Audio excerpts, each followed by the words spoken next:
In this video, I'm going to show you how to add payment methods on Coinbase. So on your phone or your web application, either one you use, open up Coinbase. Okay, so open up Coinbase and log into your Coinbase account. So once you log into your Coinbase account here, click on the horizontal lines which is on your top left there. So tap on it, and then this from here, select on your profile. So click on your name, which is your profile, click on it. Once you click on it, you will get to this option here under payment method, which it says add a payment method. Tap on it.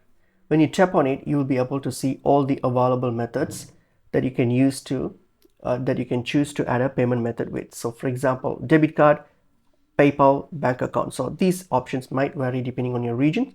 So these are the basic ones that you have. So if you want to add something, add a payment method through debit or credit card method, so tap on it and then tap on it and add your card details. Or if you want to use bank account, you can tap on bank account and then follow the prompts here to use the bank account. You can get your bank details here.